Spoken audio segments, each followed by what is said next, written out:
Boa tarde, eu sou a Richelle Schwarzhaupt e sou formada em produção audiovisual, cinema e vídeo pela PUC, especialista em teoria e prática da formação do leitor e sou acadêmica do curso de formação pedagógica em letras pela Uninter.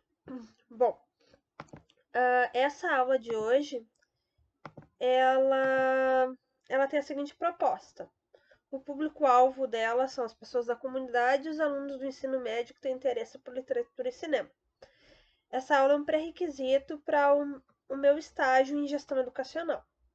Pois bem, a gestão educacional ela é responsável por organizar ações que possibilitem a participação da comunidade no âmbito escolar, né? Fazendo com que haja uma valorização da cultura local dentro das escolas e, com isso, promovendo o respeito pelas pessoas, independente da classe social.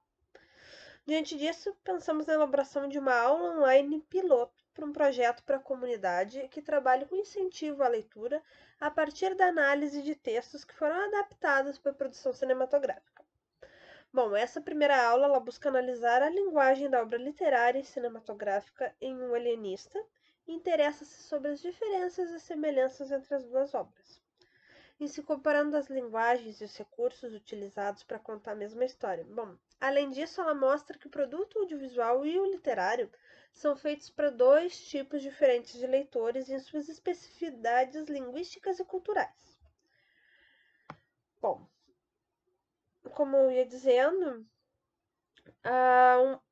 O Alienista é uma obra escrita por Machado de Assis, que é um dos escritores brasileiros mais populares, e as suas obras fazem muito sucesso no âmbito acadêmico. E o estudo da obra O Alienista ela é importante porque se conta um dos mais conhecidos dele e faz parte do período realista, onde surgiram as suas obras mais interessantes. Devido ao sucesso da obra literária, torna-se claro porque foi realizada uma versão cinematográfica sua, pois o mercado audiovisual ele necessita fazer filmes em que há um público garantido.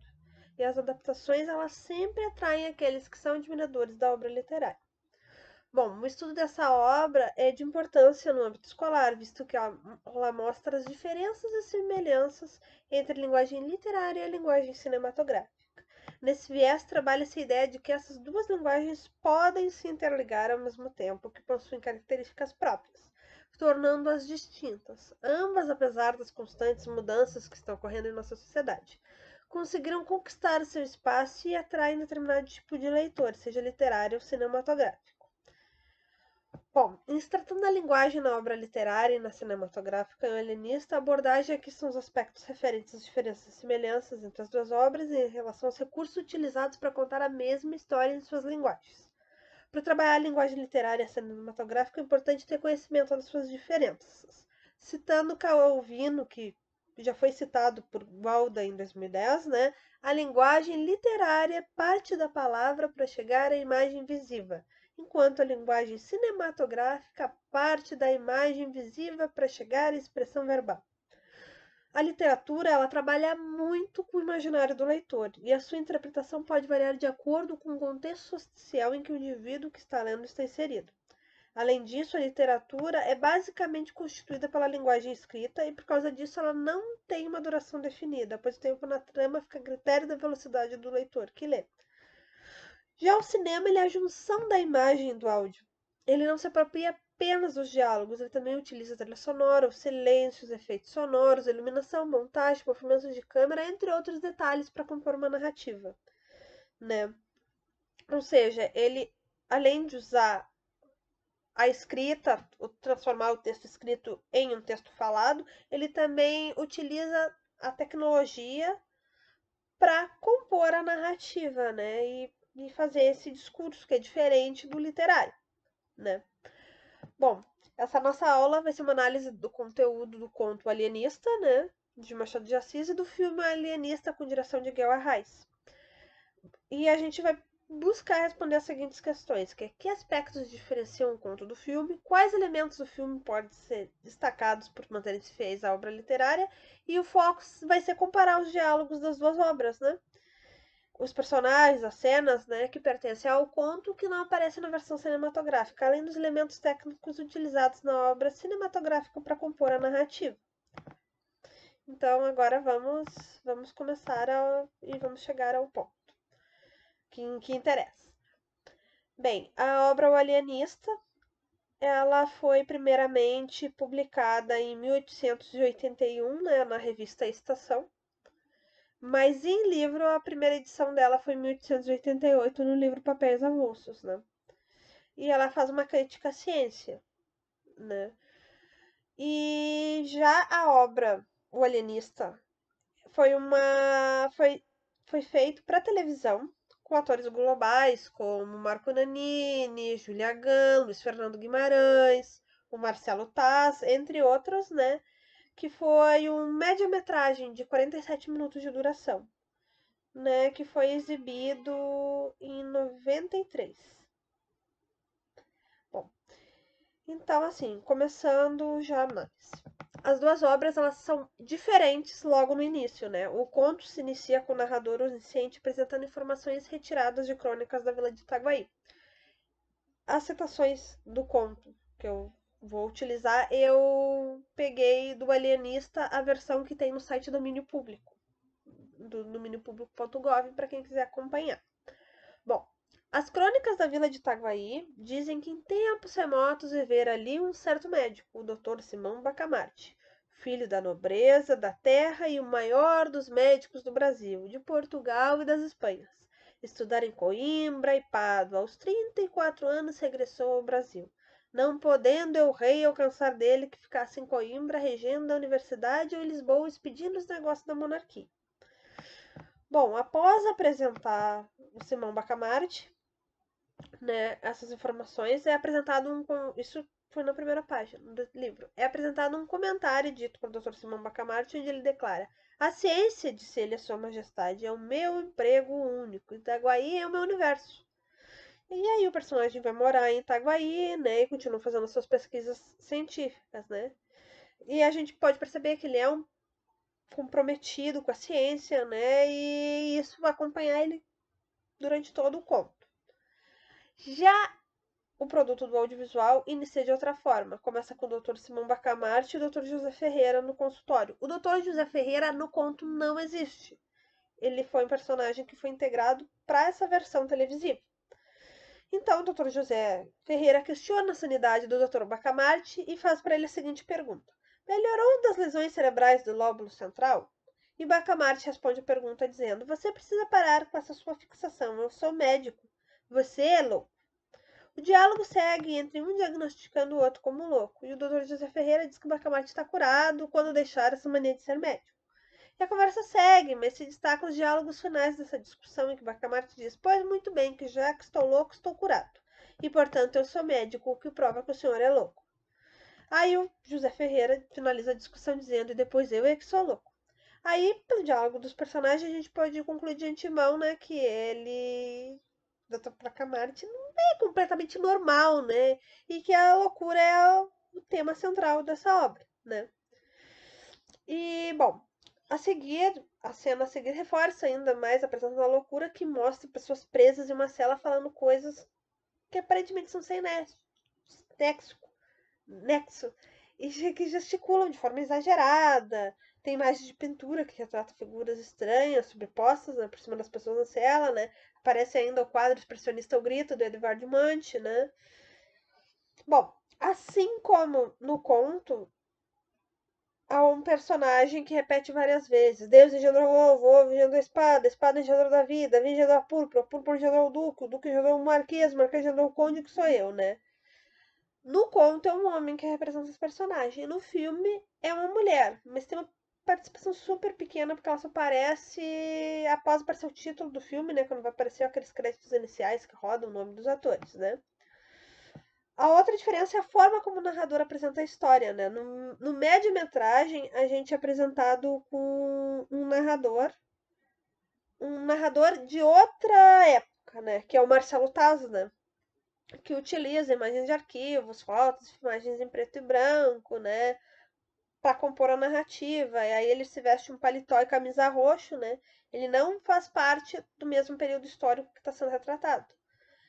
Os homens do período histórico retratado já usam, sabe, trajes, paletós pretos, cinza, marrons, beges, cores mais escuras, né?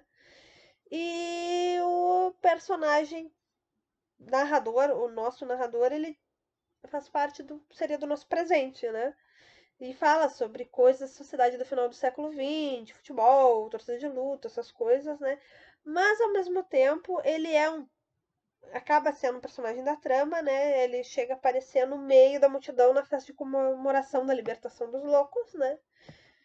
E no conto, temos um narrador onisciente que narra os fatos em terceira pessoa e que adquiriu as informações através dos relatos dos cronistas da vila de Itaguaí. Ainda há uma citação, né, na página 2 que diz: a vereança de Itaguaí, entre outros pecados, de que é erguida pelos cronistas, digam de não fazer casa dos dementes.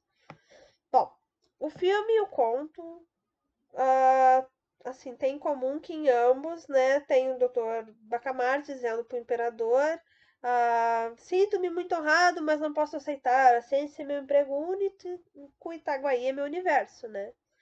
No filme, ela é apresentada com um vídeo de arquivo, né? E o narrador faz uma introdução sobre esse fato antes de mostrar ele. E bem, outra diferença entre o livro e o filme é que no livro, assim, o Dr. Bacamarte ele escolheu a Dona Evarista como esposa porque ela, no livro, no caso, ele escolheu a Dona Evarista porque ela era uma senhora de 25 anos, com uma aparência física boa, que ela, cientificamente, ela estaria apta a ter filhos com ele. Mas isso não ocorre no livro. Dona Evarista não tem filhos com o Dr. Bacamarte, ela não consegue engravidar. E já na obra cinematográfica, Dona Evarista fica grávida, tanto é que o Dr. Bacamarte faz exames nela, ela demonstra os desejos da gravidez e tudo mais, o que é bem diferente da versão cinematográfica, né? Bom, outra diferença nas obras é que no conto o personagem Crispim Soares é o boticário da vila e é casado com a Dona Cesária, né? E se presume que eles têm uma idade avançada porque ele e a Dona Cesária estão juntos há 30 anos, né? E no filme, o personagem Crispim Soares, ele é interpretado pelo Luiz Fernando Guimarães e ele é o presidente da Câmara de Vereadores de Itaguaí. E ele é noivo da Cesária, que é vivida pela Marisa Hort, e faz 10 anos que ele tá sempre enrolando pra marcar o casamento, né? Já é outra diferença, né? E bem, outro detalhe peculiar, né, no filme é que o personagem interpretado pelo Barbeiro Porfírio, né, que é o Milton Gonçalves, é o único personagem negro no filme. E é o único que se declara desde o início contra as atitudes tomadas por Dr. Simão Bacamarte em relação aos cidadãos da vila de Itaguaí. No conto, não há descrição da cor do personagem Porfírio, disse que ele fosse negro, né? Na versão cinematográfica, essa escolha, né, foi para mostrar a representação do negro lutando pela sua liberdade e a do povo, né? Porque o personagem, ele quer justiça. Isso na versão cinematográfica. Já na versão do conto, o personagem Porfírio, ele ambiciona pelo poder, sabe? O que é completamente diferente. Já no cinematográfico, Porfírio é uma representação negra que luta pela justiça do povo, entende? Ele quer aquela justiça, sabe? E bem, como a gente ia dizendo, bom, no final do livro, o Dr. Bagamarte, ele se julga louco, né? Porque ele, na concepção dele não possui defeitos, e aí ele resolve se trancar na Casa Verde, né? E aí fica sabendo que 17 meses depois ele morreu, né? E foi considerado que ele era louco no fim das contas. Já no filme não se fala sobre a morte dele, mas ele também se interna na Casa Verde, né? E conclui que as pessoas loucas são normais, e que deveriam ser soltas, né? E ele, sabe, fica na Casa Verde. E no final ele insinua que nada na história é real e que ele nunca existiu de fato, né? E assim termina o média-metragem. Bom, com isso a gente pode concluir que a linguagem literária ela é mais ampla que o audiovisual, porque ela é mais rica em suas descrições e a adaptação cinematográfica ela acaba perdendo muitos detalhes pelo curto período do tempo que tem para apresentar os personagens, né, e contar toda uma história. E o universo literário ele possibilita criar imagens detalhadas na mente daquilo que se lê. Já a realidade apresentada no audiovisual não abre lugar para a imaginação, porque na tela estão inseridos todos os detalhes, né, que o diretor julga serem importantes para a narrativa, a visão dele que é mostrada aos espectadores, né. Ele utiliza de técnicas cinematográficas para contar e construir a narrativa dele, né. A trilha sonora, os movimentos de câmera, né, são elementos, né. E a literatura, ela para muita gente ela é mais interessante porque a duração é o leitor quem cria, as pessoas acabam se familiarizando mais com os personagens porque tem mais tempo de convivência. Na tela é uma coisa muito restrita, normalmente uma obra cinematográfica dura 2 horas, muito raro ultrapassar isso, mas há exceções, né? E dificilmente os amantes da literatura vão ficar satisfeitos com a versão cinematográfica, porque ela nunca é fiel à imagem que foi criada no imaginário deles, né? E só vão gostar da adaptação se aprenderem a vê-la como um produto diferente do livro, né? Sem o comprometimento de ser fiel a todos os aspectos apresentados no livro, né? E aceitar que é apenas inspirado na obra literária, né? E os espectadores que não tiveram contato com a obra literária, eles gostam da adaptação se ela possui elementos técnicos, enredo e elenco que chamam a atenção deles, né? A escolha de elenco global acaba chamando atenção porque muita gente admira o trabalho desses profissionais, né? E isso gera uma boa audiência, né? Então, assim, uma adaptação ela vai perder alguns elementos. Alguns dos relatos a respeito dos loucos apresentados no conto são excluídos do filme. Exemplo disso é o personagem Martim Brito, que faz um discurso exaltando as qualidades da Dona Evarista. Assim como a adaptação ela perde elementos, ela também altera alguns, né? A gravidez da Dona Evarista no filme, né? Que é diferente da infertilidade presente na obra literária. Outros elementos são adicionados de forma a contextualizar os espectadores das mudanças ocorridas na sociedade desde que o livro foi escrito, né? Fato que fica evidente com as interações do narrador-personagem interpretado por Marcelo Taz, né? Que relaciona as situações vividas no tempo do Dr. Bacamarte com as coisas que fazem parte do cotidiano da sociedade, do telespectador no final do século XX, né? E, portanto, assim, a gente pode finalizar isso na comparação das duas obras, que se observa que os personagens e cenas pertencentes ao conto, à versão cinematográfica, além dos elementos técnicos utilizados nas duas obras, compõem a narrativa e esta é o público leitor da obra e telespectador, mas ambos leitores. Tanto o consumidor do produto audiovisual quanto o consumidor do livro, ambos são leitores. Porque a linguagem cinematográfica é um tipo de linguagem que também necessita de uma leitura, mas é uma leitura diferente, porque ela utiliza os recursos, né, cinematográficos e o texto falado para ser feita essa leitura, né, para contar a história. E no final, a força de ambos os textos é a forma como a história é contada, vista ou imaginada em qualquer forma. Ela está interagindo com o leitor em sua prática ou em sua formação leitora. Eu espero que vocês tenham gostado dessa aula e eu agradeço a audiência. Obrigada, tenham uma boa tarde.